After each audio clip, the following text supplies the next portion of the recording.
Jagode prve dozrijevaju u proljeće, prve nas obraduju i rano možemo uživati u njihovom slatkom okusu. Postoje određeni koraci koji se moraju odraditi kako bi uzgoj bio uspješan. Vrlo je važno pravilno odraditi preventivne korake kako bi imali zdrave biljke i kvalitetne plodove. S obzirom da su njihovi plodovi izloženi raznim nepogodama i štetnicima, vrlo je važno znati kako možemo izbjeći neželjene situacije. Jagode su najosjetljivije na upotrebu bilo kakvih umjetnih sredstava koje se u njima zadržavaju i štete na kraju našem zdravlju. Kada je proljeće kišovito i zareda se određen broj kišnih dana, jagode su tada podložnije bolesti. Inače, one vole sunčane položaje i potrebno im je mnogo sunca kako bi bile slatke i imale onu svoju prepoznatljivu crvenu boju. Kao i drugo plodovito voće i povrće, tako i jagode imaju svoje štetnike i oboljenja koja se jednostavno mogu izbjeći. Kako bi pratili savjete o uzgoju voća i povrća, zapratite naš kanal i podržite naš rad. Uzgajajmo zajedno zdrave i ukusne plodove. Paradajz ili paprika, nekada tikvice ili krastavac, a naročito jagode, ponekad prilikom zrenja imaju oštećene plodove, trule u dijelovima ili im u potpunosti izostaje rod. Vlaga je razlog zbog kojeg nastaju truleži. Povišena vlažnost može i zdrave biljke oštetiti tokom sezone uzgoja. Kod zdravih i vitalnih biljaka manje su izraženi ovi problemi ili oštećenja, ali kod oslabljenih i neuhranjenih najčešći problem nastane i pri normalnim uslovima. Uzrok nastajanja truleži je najčešće gljivično oboljenje, botritis i fusarium, koje nastaje na plodovima u fazi pred sazrijevanje ili kada su plodovi u potpunosti zreli. Javlja se u vidu sivih oblasti na plodu koje često kreću od donjeg dijela ploda i šire se ka peteljci, ili smeđe i mrke pjege ili oblasti koje podsjećaju na gnjile dijelove ploda i koje se razvijaju unutar ploda i pri peteljci. A nekada i sama promjena nijanse boje ploda pokazuje da je u pitanju početak razvoja truleži. Na primjer, kod tikvica plod od svega nekoliko centimetara već poprima žutu ili narančastu boju.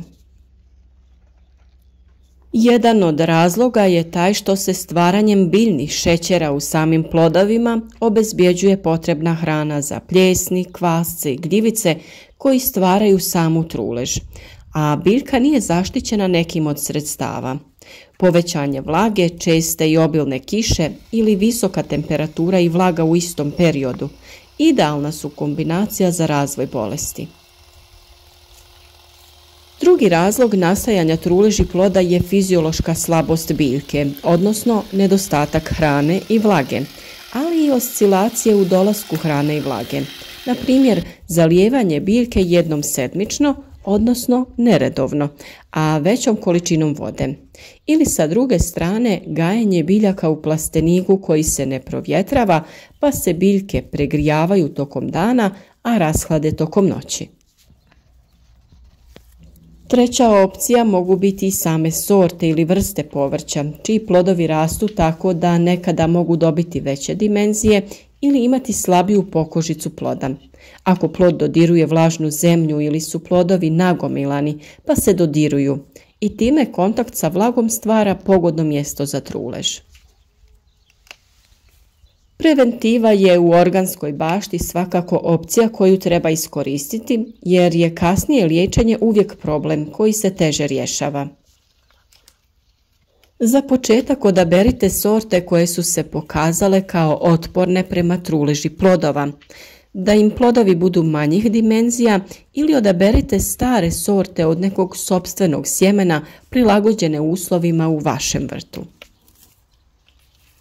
Bilo bi dobro da sadite biljke na zemljištu bogatom kalcijem, koji doprinosi jačanju pokožice i tkiva uopšte na biljkama, uslijed čega one bivaju otpornije.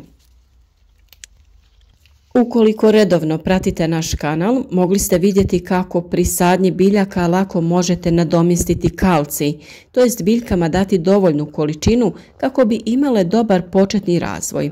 Jednostavno izmrvljene ili samljevene ljuske jajeta dodajte u rupu gdje sadite povrće ili jagode. Kalcij je svakako rješenje koje treba primijeniti dodavanjem biljkama i tokom daljnjeg uzgoja. Jednom mjesečno zalijevajte biljke rastvorenim organskim kalcijem ili potopljene ljuske od jaja koje su odstojale 2 nedjelje u vodi koristite kao dohranu bogatu kalcijem. Ono što je također važno jeste pravilan razmak prilikom sadnje. Razmak između biljaka treba da bude nešto veći, od 25 do 30 cm. Naime, više zraka, prozračnost i osunčanost daju zdrave biljke. Ili sadite osjetljive biljke pojedinačno, razmještene po vrtu. Kod uzgoja jagoda najbolje je koristiti prirodne preparate, jer sve što po njima špricate ostaje u plodovima i to neposredno unosimo u naš organizam. Soda bikarbona je lijek koji sprječava širenje truleži. Jednostavno u 5 litara vode dodajte 2 pune velike kašike sode bikarbone i pola čaše mlijeka i time prskajte biljke 2 puta mjesečno.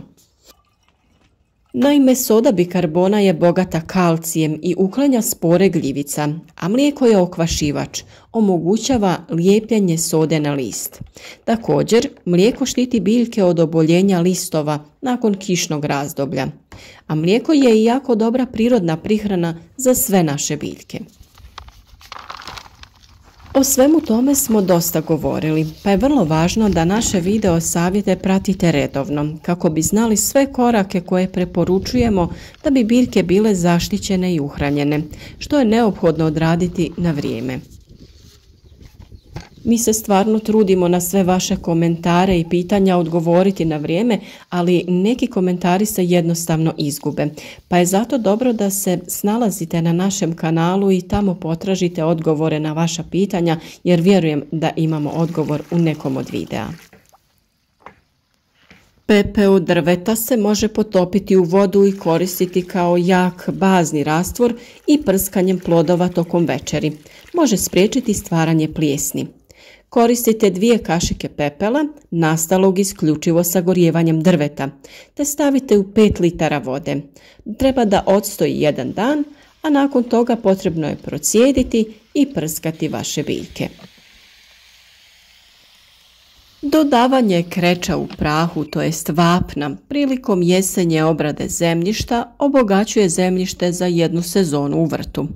Dogodine treba opet dodati novu dozu kreča s obzirom da biljke dosta kalcija iznose iz zemljišta, pa ga je uvijek potrebno nadoknaditi. Ono što je također vrlo važan korak jeste uklanjanje korova. Korov stvara veću šansu za oboljenja jer spriječava prozračnost, a također privlači različite štetnike poput lisnih ušiju i puževa.